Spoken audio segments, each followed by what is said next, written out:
Halo, apa kabar teman dekat ceritaku? Saya Carla Tahir akan bercerita tentang lika-liku sosok seorang selebriti. Ceritaku, cerita inspiratif tanpa gosip. Alhamdulillah mungkin aku yang bisa menguatkan mereka karena memang aku pada dasarnya orangnya pasrah sih ya sama Allah, jadi nggak terlalu menganggap pujian itu menjadi hal yang berat. Oh, Bunda sangat tidak galak ya. Beliau menegur dengan cara yang lembut dan tepat porsi kalau saya bilang. Kalau memang ada yang perlu ditegur, beliau akan tegur dan menyampaikannya dengan sangat baik gitu. Jadi tidak ada itu kata-kata kasar yang keluar dari mulut, itu sama sekali nggak ada gitu. Kau tetap diriku, kau dekati aku yang sendiri, dan kita berbincang, bicara tentang aku dan kamu. Tumbuh sebagai musisi wanita kenamaan tanah air, Maya Estianty telah mengenal dunia musik sejak ia masih berusia dini. Dari sang ayah, jari-jari kecil Maya mulai bersentuhan dengan piano. Sebuah bakat yang juga terlihat di lingkungan sekolahnya saat Maya ikut serta dalam kegiatan marching band. Tapi kelembutan Maya ketika bermusik justru bertolak belakang dengan kehidupan sosialnya bersama teman-teman sebaya. Maya kecil dikenal bengal dan sangar. Berikut ceritanya.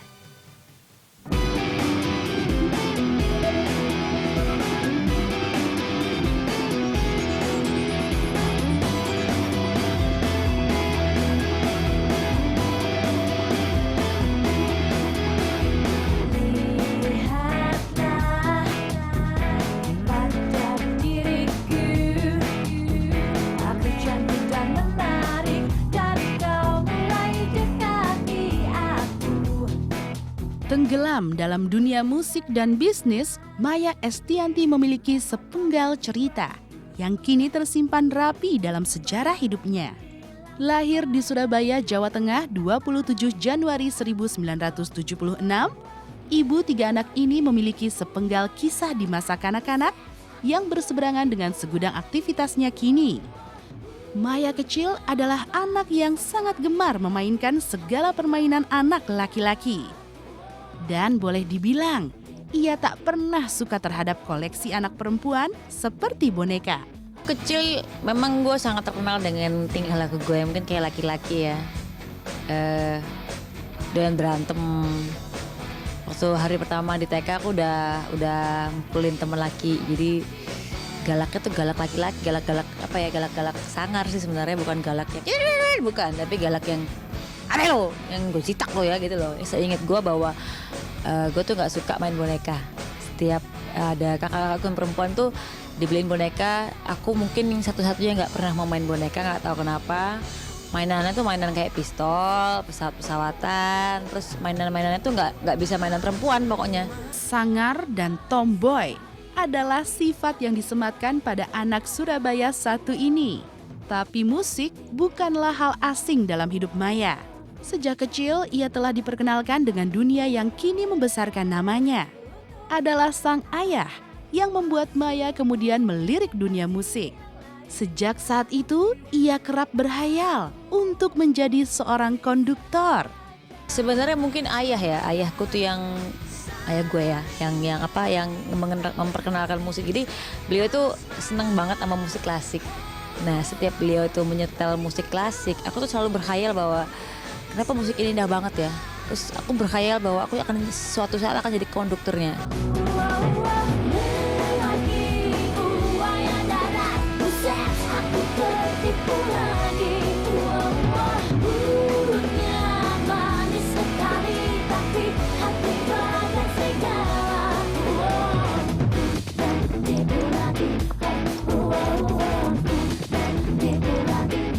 Perkenalan Maya dengan dunia musik semakin membuatnya intens mempelajari seluk-beluk dunia yang membuatnya jatuh hati itu. Jari-jari kecil Maya lincah bermain piano saat usianya masih dini. Kecintaan Maya terhadap musik tidak hanya terlihat di lingkungan rumah. Di sekolah pun, Maya pernah membuktikan bahwa ia mampu memukau guru-gurunya saat masuk dalam marching band di sekolah dasar. Tapi emang aku kan pada dasarnya emang di rumah ada piano. Nah dari SD tuh udah mulai belajar untuk cari-cari nadanya, nyari nada lagunya siapa aku ikutin, gitu kan. Nah terus akhirnya begitu SD kelas 4, 5, 6 aku ikut marching band, drum band gitu deh. Terus kata guru-guru sih di buku tahunan marching bandku dibilang katanya aku termasuk anak berbakat karena kata mereka waktu kecil ketika guru-guru marching band itu ngajarin musiknya, aku ikut komentar bahwa ini kenapa nggak dibikinin aja musiknya gitu kan. Menurut mereka tuh aku bakat di situ. Maya Estianty menurut saya dia adalah wanita yang tough, cerdas, tomboy, dan dia sebagai sosok ibu yang selalu berjuang untuk demi anak-anaknya, dan cukup mandiri menurut saya Maya itu.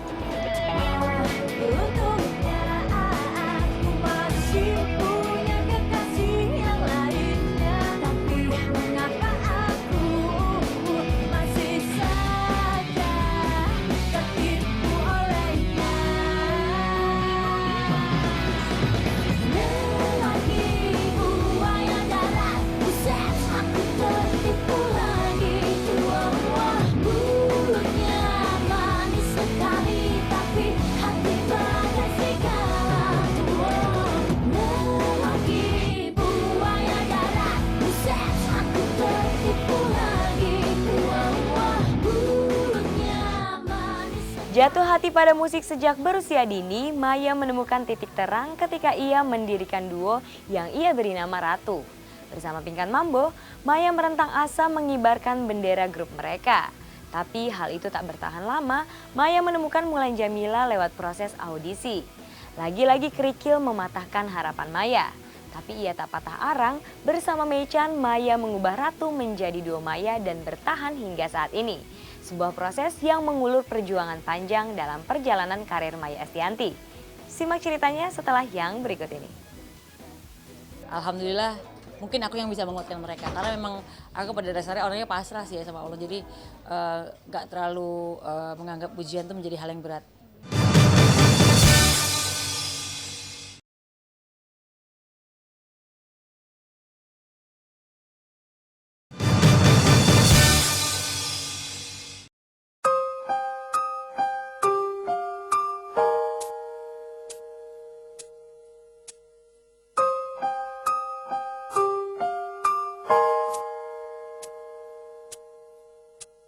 Ku tatap dua bola matamu,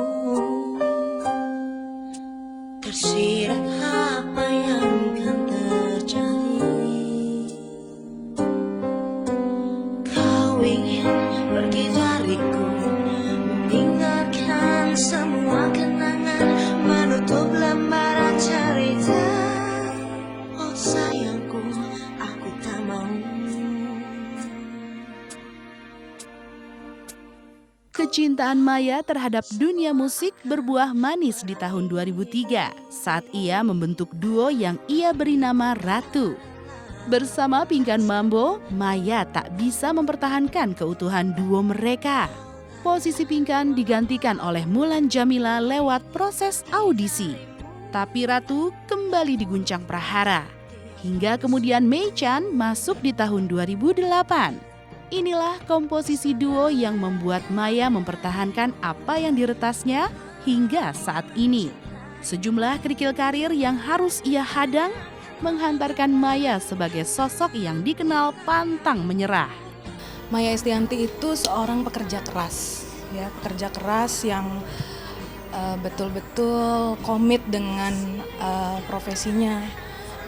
Dia dedikasi dan loyalitas dia sangat tinggi terhadap profesi. Kalau sebagai wanita yang kuat, dibilang kuat sebenarnya juga enggak juga. Tapi kalau dibanding aku ngeliat teman-teman yang punya kasus yang sama, konflik dulu mungkin alhamdulillah mungkin aku yang bisa menguatkan mereka. Karena memang aku pada dasarnya orangnya pasrah sih ya sama Allah. Jadi enggak terlalu menganggap pujian itu menjadi hal yang berat. Walaupun harus mengibarkan kau tetap di sini. Lihat aku, duhai sayangku. Salahkah bila diriku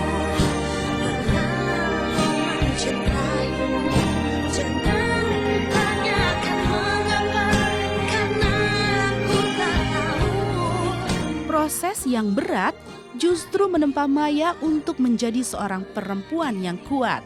Kerikil perjuangan membuat Maya mampu menjadi sosok yang mengayomi, bukan untuk menghakimi.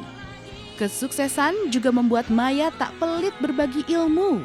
Bahkan ia memiliki cara tersendiri untuk membenarkan setiap hal yang salah. Menegur dengan cara yang lembut, itulah Maya. Ketika berhadapan dengan sebuah kesalahan yang dilakukan orang-orang terdekatnya. Oh, Bunda sangat tidak galak. Ya, beliau menegur dengan cara yang lembut dan tepat porsi. Kalau saya bilang, kalau memang ada yang perlu ditegur, beliau akan tegur dan menyampaikannya dengan sangat baik gitu. Jadi tidak ada itu kata-kata kasar yang keluar dari mulut, itu sama sekali nggak ada gitu.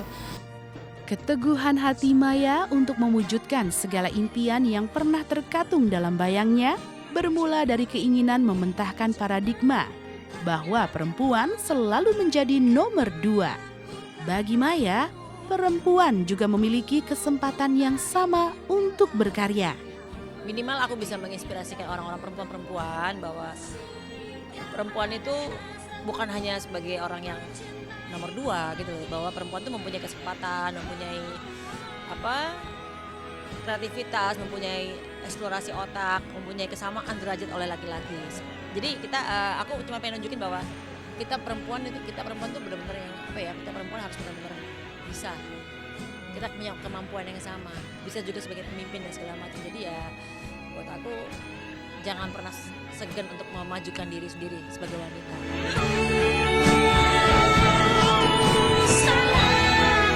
Bila diriku karena mencintaimu, jangan tanyakan mengapa, karena aku tak tahu. Aku pun tak ingin bilang. Kerikil kehidupan juga menerjang Maya lewat cinta. Memutuskan menikah saat usianya masih sangat muda bersama Ahmad Dhani, Maya justru dihempas cinta yang ia pilih. Tapi saat pilihan itu berada di depan matanya, Maya seolah tak memikirkan apa-apa selain memuaskan benih-benih cinta yang terus bersemi di hatinya. Dari kebersamaan tersebut, Maya dianugerahi 3 orang anak. Tapi benarkah jika kehancuran rumah tangga benar-benar meruntuhkan semangat Maya? Simak ceritanya setelah yang berikut ini. Dan aku dikenalin, tapi ya memang belum seneng. Yang pertama kali seneng ya Mas Dhani seneng sama aku.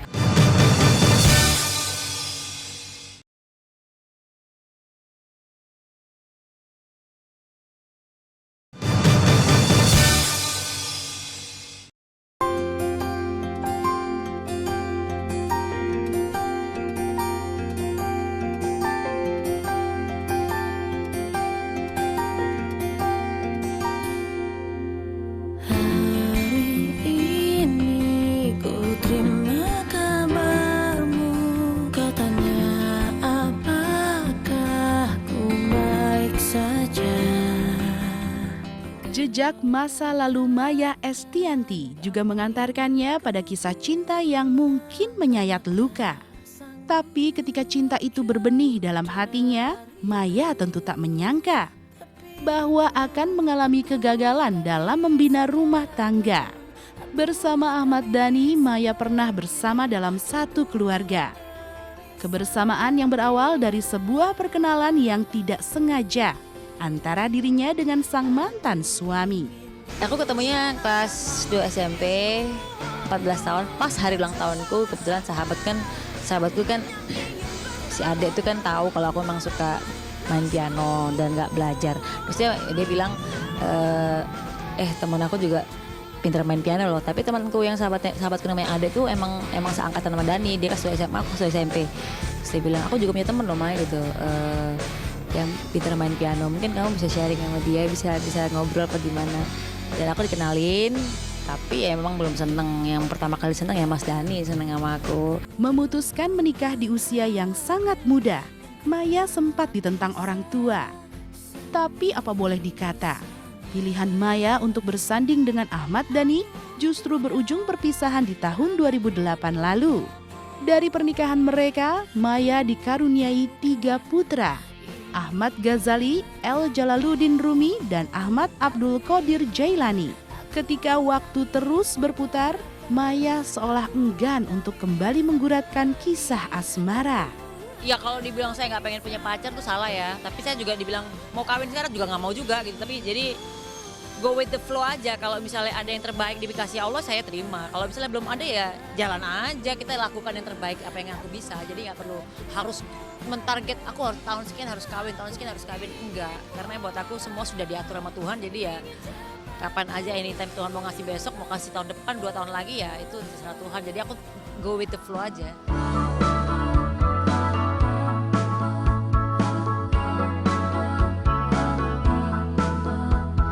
Kau di sana, siapa dirinya? Buatku terpana. Kesan pertama sungguh pesona. Ingin mengenalnya. Di kepalaku ada siapa yang menggila.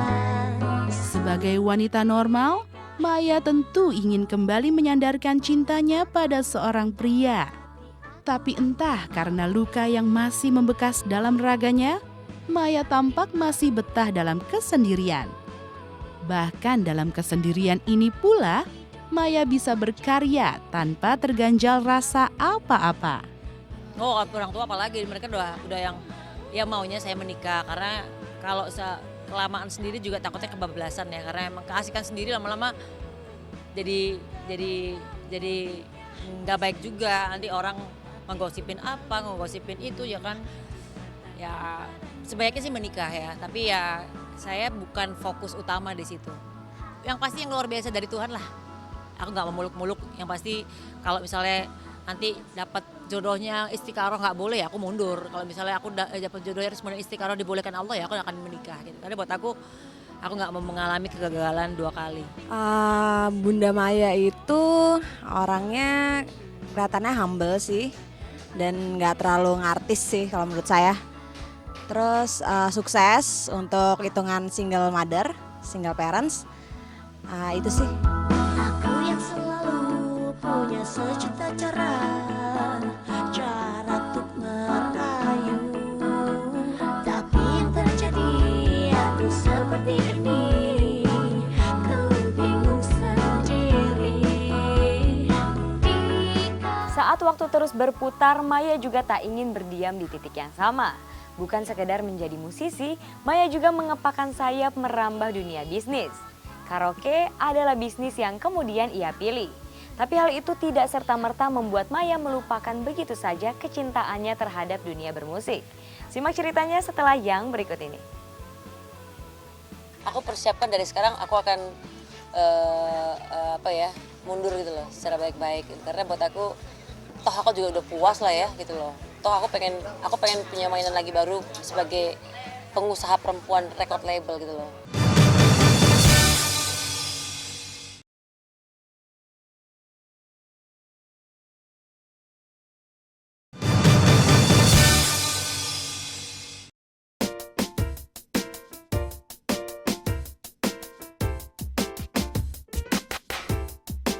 Di dadaku ada senyummu, ada cintamu. Proses hidup mengantarkan Maya tidak hanya berdiam di satu tempat. Bisnis karaoke adalah dunia yang kemudian ia geluti. Bersama beberapa rekannya, Maya mulai membuka satu demi satu tempat karaoke di lokasi strategis.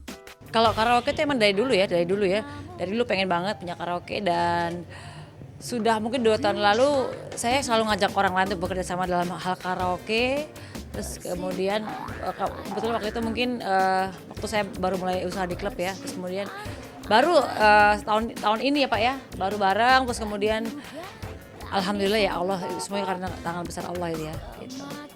Sebuah rencana yang telah dipersiapkan Maya sejak lama. Tapi tetap saja, Maya tak ingin cepat berbesar hati atas apa yang telah direngkuhnya kini. Bagi Maya, ketika ia terjun ke dunia bisnis, maka ia harus mempertanggungjawabkan pilihannya. Lalu menguntungkan Ya saya rasa semua rezeki dari Allah ya. Jadi aku nggak bisa bilang emang mana yang lebih menguntungkan. Yang pasti semuanya dikerjakan dengan hati yang bahagia. Apa yang membuat aku getol? Ya itu karena mungkin udah dikasih sama Allah dan kebetulan kerja keras dan kemudian juga karena kepepet dulu ya.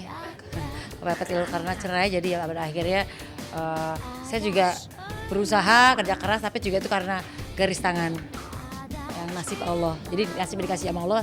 Ya yang seperti yang saya cerita tadi bahwa saya dulu ngejar-ngejar orang buat buka karaoke, mungkin belum klub, katanya datanglah Pak Buyung ngawarin konsep gini, oh aku mau gitu dan akhirnya jadi benar-benar yang nggak dinyana-nyana muncul gitu dan pada akhirnya kita kerjasama bareng gitu.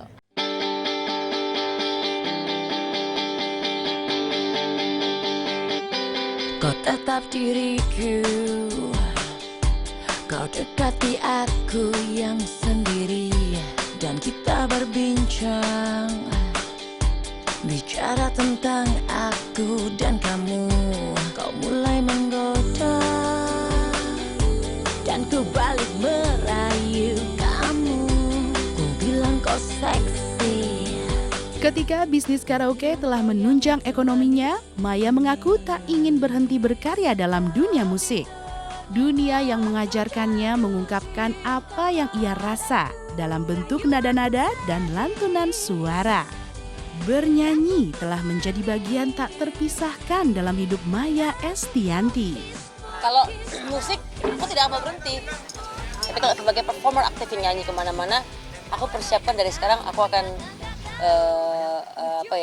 mundur gitu loh, secara baik-baik. Karena buat aku, toh aku juga udah puas lah ya gitu loh.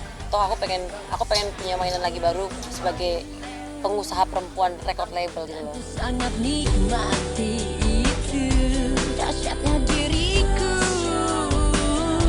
membuatmu diam terpaku. Tetapi ternyata kau jatuh cinta padaku. Rayuanku sadis, ucapku pun manis, padahal ku konsis. Tak jarang perjuangan dihadiahi kekalahan, tapi kalah dalam kemuliaan jauh lebih baik daripada menang dalam kenistaan. Semoga cerita dari kehidupan selebriti tadi membawa inspirasi bagi kehidupan Anda. Sampai jumpa di ceritaku berikutnya. Dadah! Kau pikir aku yang tertipu pada